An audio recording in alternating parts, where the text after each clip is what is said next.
Star Citizen has been in development for years now, and finally things seem to be really starting to roll. 2024 is shaping up to be a huge milestone in the development of this juggernaut of a project, and I am absolutely going to be covering it on a fairly regular basis. Full disclosure, I have been a backer of this project since the beginning, and I have been in the Evocati test group for years as well, bug testing various versions of this game that were so buggy they were NDA'd. Well, I won't be talking about anything under NDA, of course. There's still a lot to talk about with this game. At the end of last year, CIG announced that the single-player aspect of Star Citizen, Squadron 42, was feature complete and had entered the polishing stage. We were told that this would have the knock-on effect that many of the developers who were working on Squadron would be now shifted over to the PU, and this would allow CIG to start bringing all the features of Squadron into the PU as well, and at a much quicker pace than they had been at up until this point. If this upcoming 3.2.3 patch ends up with all of the additions that they talked about in the latest Inside Star Citizen and Star Citizen Live, it's going to be a game changer, literally. So just what are these changes, and why do they have the Star Citizen community so excited? I'm Rage at Games, and let's dive into the details.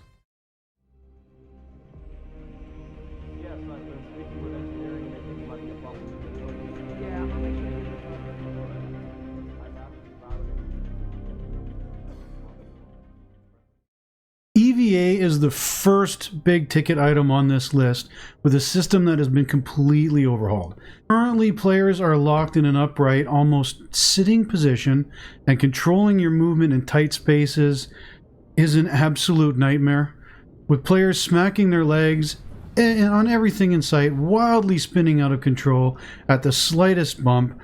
It's a nightmare. The new system changes that entirely by putting the player in an Iron Man style pose that allows for much better freedom of movement and looks to be much more intuitive to use. The way the body moves is similar to prone, allowing the animations to move in more natural ways than the stiff, locked body that the current mode has. Transitions between entities like ships and stations are now smoother and less likely to result in a faceplant. And considering how easy it is in the game to faceplant at the moment, this is a very much appreciated change. Momentum will also be maintained in EVA now. So you keep moving in your current direction regardless of where you look, and you won't stop when you release the movement keys like you do now. Again, it looks overall far more natural, and it's going to drastically change how EVA works in Star Citizen. Zero-G traversal, a feature where you're going to be attached to the surface, such as the exterior of a ship, to guide yourself along with your hands, will further flesh out the EVA. The suit thruster fuel will be limited, and the zero-G push and pull will be coming along, but zero-G traversal, the limited thruster fuel and the push-pull are not part of the 3.2.3 patch. They will be coming in a further patch later on down the line. What we are getting right now is the new movement EVA system, and it looks so much better. Next up is interaction, and that vile and incredibly finicky and annoying floating menu is going to be gone in 3.23, replaced by a simplified and working, keyword working, system that also comes with an interaction wheel. The old system was really clunky, requiring too much time to use, mostly got in the way of the experience, making simple things like picking up a gun or ammo very finicky in safe situations and nearly impossible to do quickly in something like a combat situation. Now, instead of holding F and going into interaction mode, which is what we currently have, there will now be a new prompt that shows up. Now, instead of holding F and going into interaction mode, there will now be a new prompt that shows up on items that you can use, which will also display the type of interaction that just tapping F will initiate. Equipping a gun, for example. Holding F will still bring up the interaction wheel, but it will give you all the options available for interacting with whatever the object is. This wheel will also allow you to set the default action for the interaction key for that item type. So for example, you could set ammo magazines to be equipped on pickup to your suit, or stored in your backpack depending on your personal preference. This new system will also function in single and double tap format, with double tapping F resulting in the secondary choice for that object. So with the ammo example, 1 press could equip the mag to your armor, while 2 might stow it directly to your inventory. No need to go to the inventory. Grab the object, drag it to the desired location, hope it actually performs the action. Close the inventory. Nope, none of that. Just tap or double tap the F key for the desired action and boom, done. This is a huge improvement to the game that is going to drastically improve the quality of the experience for everyone. New players, veterans alike. Anything that puts less barriers between me and enjoying the game is a good thing in my book, and this is absolutely one of them.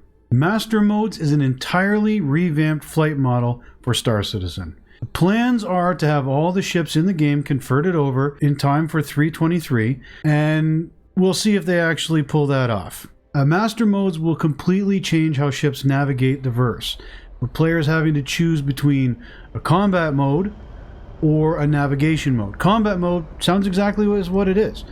It's your primary flight mode, to be honest. You have access to your shields and your weapons, and your speed is limited to a certain range. This has one advantage: it keeps combat closer, so you can actually see the ships you are fighting, as opposed to just shooting at pip icons on a HUD because the ship is too far away to actually see it. This combat mode will also include the ability to zoom the camera in while in combat with what they call the targeting mode, bringing the view even closer. So the change to the ship speeds and the closer range, which all cuts down on jousting and brings everything in closer, will make the ship combat feel much more visceral and much more enjoyable. You'll actually see the ships you're fighting and be able to take in the detail as they fall apart. This is a needed improvement. Hopefully it works out well. We'll find out as it comes along.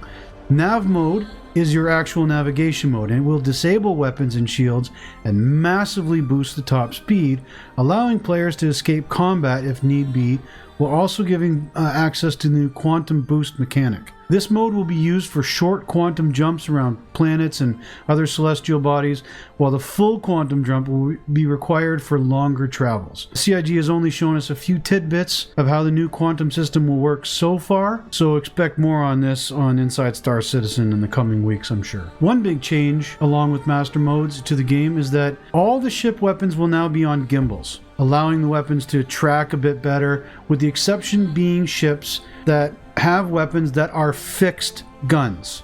Just like on the Ares or the Idris railgun, they're built into the ship, they can't be on a gimbal. Gimbal sizes will now match as opposed to the current system. Right now, if you have a size 3 gimbal, you can only put size 2 weapons in it. That's going to change. A size 3 gimbal will take a size 3 weapon. All of this, along with all weapons becoming gimbaled now, are all being done to help simplify the ship customization options, make it more intuitive to the player, and just overall fine-tune combat to a much more enjoyable experience.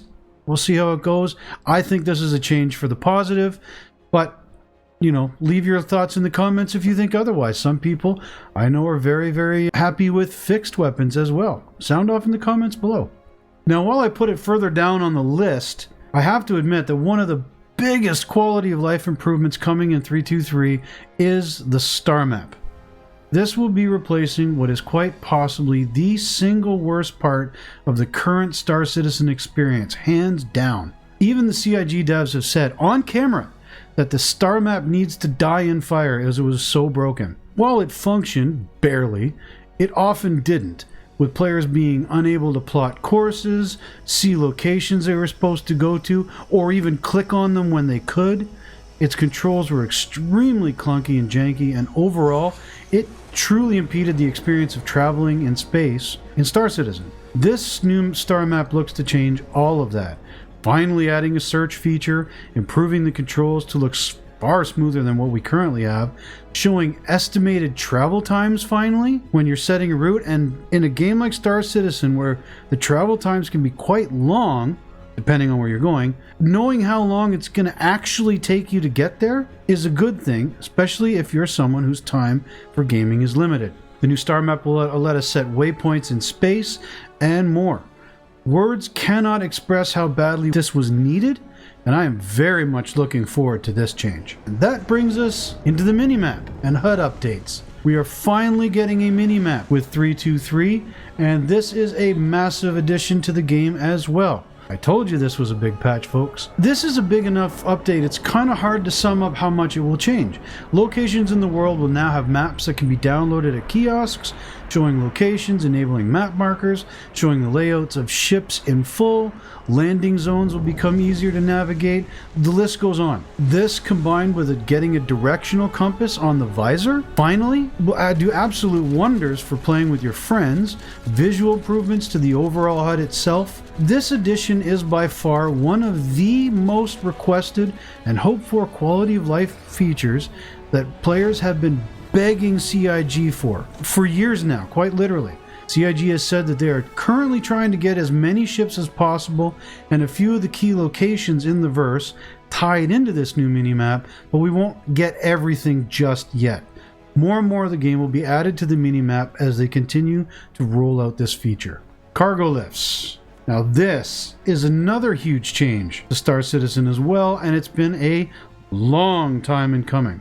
Matter of fact, this is one of the original pledges to backers, was their own storage space, their own elevators, and now it's finally coming to fruition. Freight elevators and instanced hangars will now be arriving with 323. Hangars will be instanced to the player finally, which will get rid of the time limits to leave, I believe, which is good, because now the freight elevators are going to be how players handle their inventory. Instead of bringing up the current inventory system and just manifesting their items out of thin air, players will go to their hangar and they will use a kiosk there to select the items in their inventory on the kiosk, which will then be brought up on a physicalized personal storage elevator.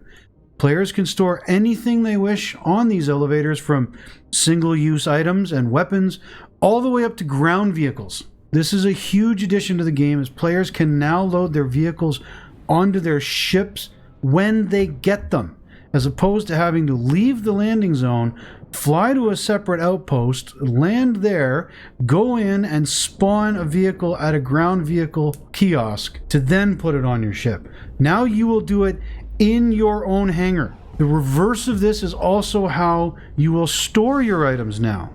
You will no longer just hit I, bring up inventory, and drag stuff from one side of the screen to the other and have it magically disappear into the ether. Now, you will actually be putting stuff onto your elevator and you will store it with the kiosk. This is a massive change. This will also tie into how cargo missions will work in the future, and I am very much looking forward to seeing how this changes the pace and the vibe of Star Citizen overall. The FPS side of Star Citizen is also getting a rather large update. Not as much information was given on this yet. Again, we will be hearing more from them on this in the coming weeks. But this is what they did say was coming so far. Reloading is seeing a big change in 323. Currently, players who reload before the end of a clip have partial magazines that require the player to manually drag and drop them together to fully reload the magazines before re-equipping them, which can get very tedious. CIG is adding ammo repooling now, which will play an animation when used while all the ammo for that weapon type is pooled together into full mags.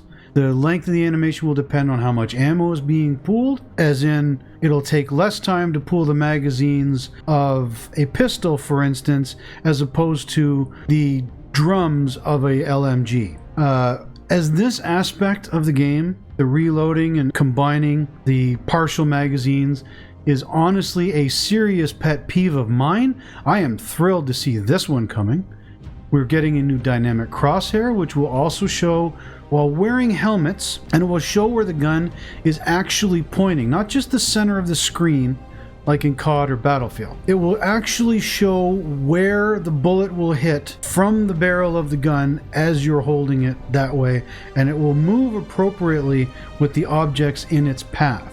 However, this won't be on everything at all times. If you're not wearing a helmet, you won't have it, and it will still be tied to combat helmets.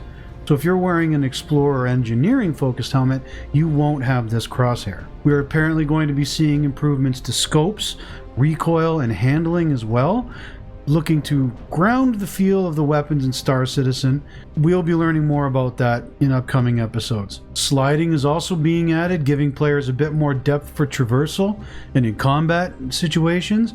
Sliding, however, will be limited by your heart rate in this game, so you won't be sliding around the map like it's Titanfall. Animations on ladders also are being drastically improved, with the ability to look around and more easily and smoothly climb them, and hopefully not die on them anymore. These will all be great additions. The new looting system that was shown in the Squadron 42 footage at CitizenCon is also going in, making looting far easier and quicker than it currently is in the game, and I can't wait for it. I'm all about it. Looting in Star Citizen right now is a pain in the ass, especially if you're in combat and need to grab ammo to continue the fight. This new system, the looting will bring up a quick HUD element that allows you to quickly select and loot the items you wish in a much more fluid manner, and is going to totally change the dynamic of FPS combat missions going forward, especially combined with what we previously talked about with the interaction system being able to set ammo to auto-equip when you tap on it. The first of the distribution centers are also showing up in 323, and these are massive areas, only beaten in size by the main landing zones on the planets. They will have landing pads, cargo areas, shopping areas, offices. They will be linked to the reputation system. They will contain both friendly and hostile factions. Each will have different layouts to feel unique. Missions will be tied into these centers, such as cargo, for example, and you will be either taking the mission to go at this distribution center to go somewhere, or having arrived to finish the mission at the distribution center, or both. CIG also says these locations are so big that entire mission chains will be contained within them as well, in their entirety. These centers won't be fully complete on release, but in a functional state overall. CIG will be going into more detail regarding these centers in the upcoming weeks, with Jared excitedly hinting about big plans to come for these distribution centers. And last but not least, the new character customization is coming in as well, which is going to change an already fairly robust, if somewhat limited, but robust character creation tool into something really in-depth and unique. This will allow players to craft a character by blending various heads together and features until they find what they like, or players will be able to sculpt the face itself using their mouse to exactly the way they wish. This new customizer was also going to come with the updated hair tech that they recently revealed at CitizenCon, the newly added facial hair, hair dye, eyes, and so on. Players who love creating unique custom characters for their MMOs should absolutely love this feature. And there you have it, folks, a summary of what so far CIG is planning to bring out in the next patch alone for this year. And they have already said that this year is going to be like this for the rest of the year, with things ramping up. We're also going to be looking forward possibly to maybe not end of the year, but early next year release of Squadron 42. In any case, this looks to be the biggest year Star Citizen is going to have, and I am here for it, and I hope you guys are with me as well. Sound off in the comments below. Give me a thumbs up if you thought I did a good job with this new style of video. Give me a thumbs down if you didn't. Help me grow the channel and beat that algorithm by subscribing if you're new. And until next time, I've been Rage at Games, and I will see you in the verse.